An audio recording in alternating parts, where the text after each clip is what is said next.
ओम।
समादरणीय धार्मिक सज्जन वृंद,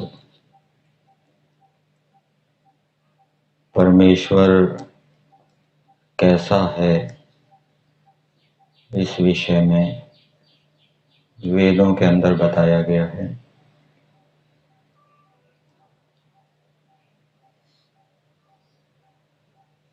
जिस परमेश्वर की सहायता से हम उन्नति कर सकते हैं, उत्थान को प्राप्त होते हैं।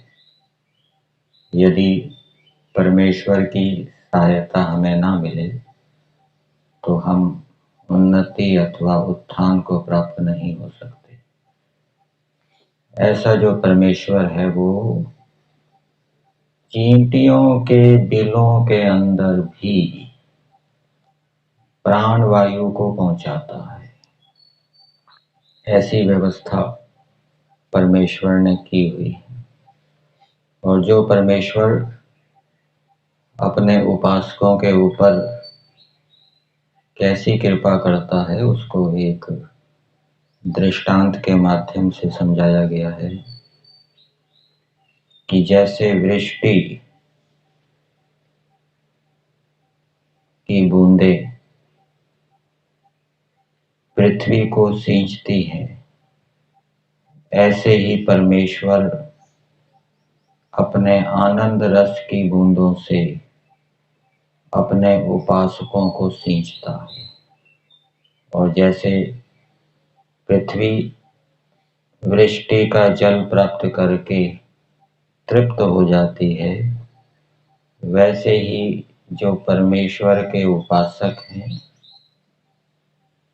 जो मनुष्य अपने गुण परमेश्वर जैसे बनाते हैं, अपने स्वभाव को परमेश्वर जैसा बनाते हैं और परमेश्वर जैसे कर्मों को करते हैं, ईश्वर उनको अपना आनंद देकर उनको तृप्त कर देता है।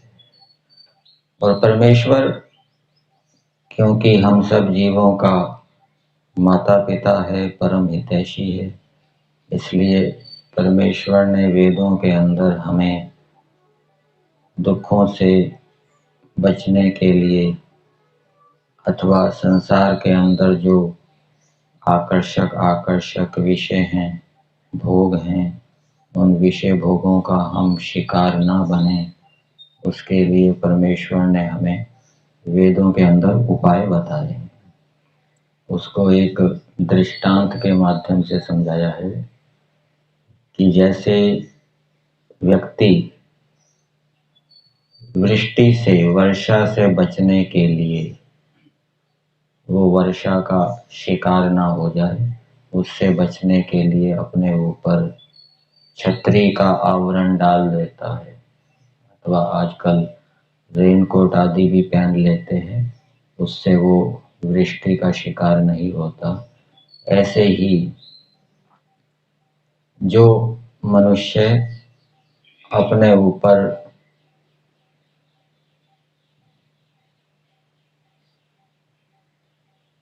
आवरण डाल देता है, अपने मन के ऊपर आवरण डाल देता है, वो भी संसार के विषय भोगों का शिकार नहीं बनता। मन के ऊपर किसका आवरण? विद्या का आवरण।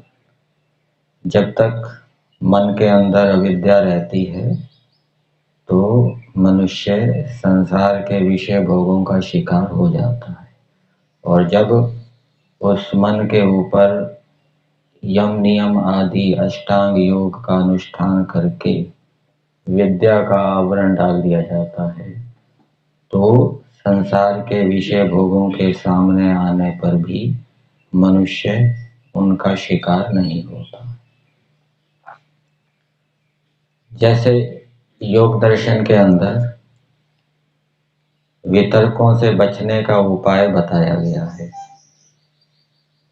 वितर्क बाधने प्रतिपक्ष भावनम, और ये जो उपाय बताए गए हैं ये वेद से ही लिए गए हैं।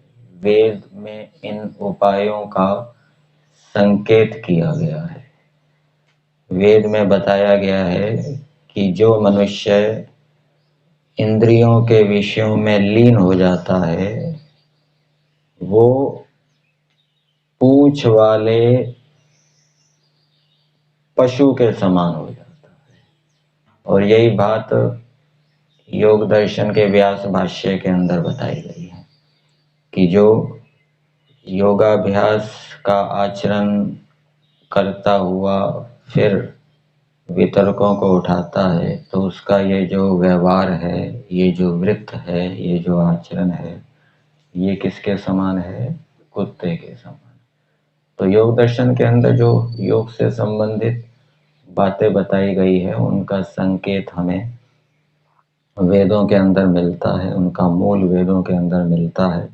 और परमेश्वर ने अपनी कृपा से कि हम मनुष्य विषय भोगों का शिकार ना हो, पापों से बचे रहे, वेदों के अंदर कई उपाय बताए गए।